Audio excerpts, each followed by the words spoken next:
എയ്ഡൻസ് വ്ലോഗിൻ്റെ പുതിയൊരു വീഡിയോയിലേക്ക് സ്വാഗതം. ഇന്ന് നമ്മൾ കാണാൻ പോകുന്നത് മൂന്നാറിനടുത്തുള്ള മാട്ടുപ്പെട്ടി ഡാമിൻ്റെ കാഴ്ചകളാണ്.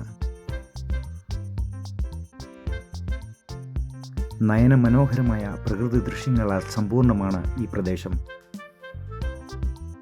ഈ കാണുന്നത് മാട്ടുപ്പെട്ടി ഡാമിൻ്റെ മുകളിൽ നിന്നുള്ള ദൃശ്യങ്ങളാണ്. 1949 ഈ ഡാമിൻ്റെ പണി സ്റ്റാർട്ട് ചെയ്തത്.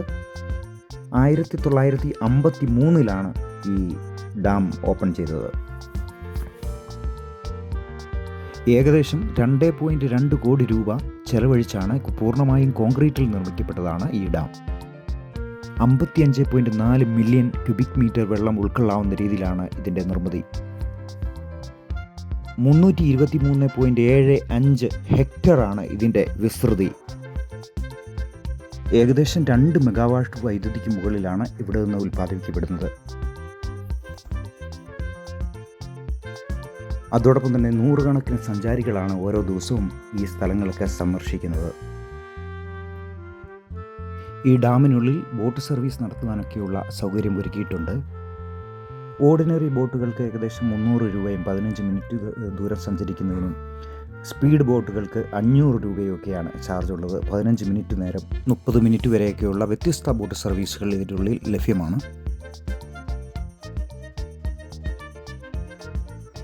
ഈ കാണുന്ന പ്രദേശത്ത് നിന്നാണ് ബോട്ട് സർവീസ് ആരംഭിക്കുന്നത്. മൂന്നാറിലൊക്കെ സന്ദർശിക്കുന്നവർ ഈ ബോട്ട് സർവീസൊക്കെ ഉപയോഗിക്കുന്നത് വളരെ നല്ലൊരു അനുഭവമായിരിക്കും.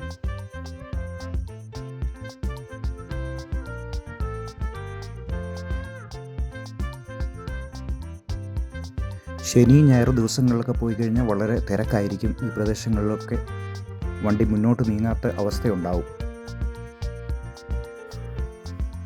ഇതിൻ്റെ ചുറ്റിനും ചെറിയ ലഘുഭക്ഷണശാലകൾ, കുതിരസവാരിയൊക്കെ ചെയ്തിട്ടുള്ള അവസരങ്ങളുണ്ട്.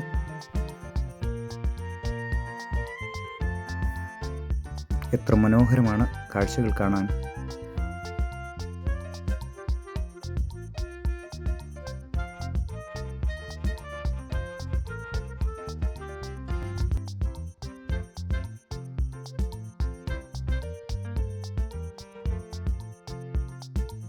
സാധാ ഓർഡിനറി ബോട്ടുകളും സ്പീഡ് ബോട്ടുകളും ഒക്കെ സർവീസ് നടത്തുന്നത് നമുക്ക് കാണാൻ കഴിയും.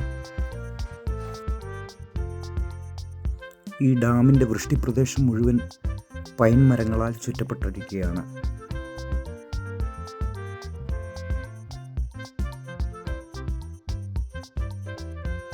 വളരെ വലിയ ഹൈറ്റിലുള്ള പൈൻ മരങ്ങളാണ് ഇവിടെ എല്ലാം നിൽക്കുന്നത്. അതുകൊണ്ട് തന്നെ നല്ല കുളിർമയുള്ള കാലാവസ്ഥയാണ് ഇവിടെ.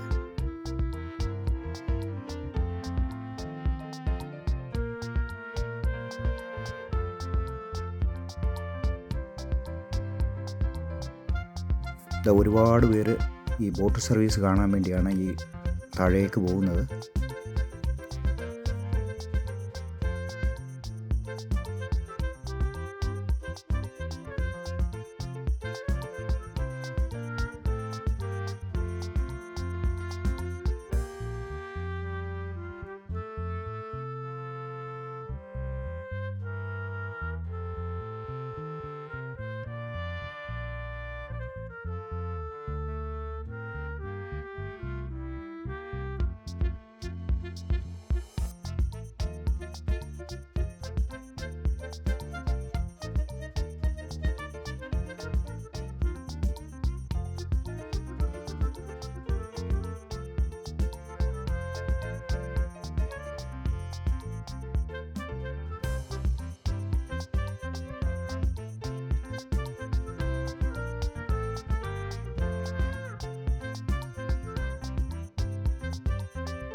ഇതിൻ്റെ പരിസരത്തിലൊക്കെ ചെറിയ ലഘുഭക്ഷണശാലകളൊക്കെ ഉണ്ട്. അവിടെ നമുക്ക് ചോളവും ഇങ്ങനെ ലഘുഭക്ഷണങ്ങളൊക്കെ കഴിച്ച് സൊറ പറഞ്ഞ് കുറച്ച് നേരമൊക്കെ ഇരിക്കാൻ വളരെ രസകരമായ അനുഭവമാണ്.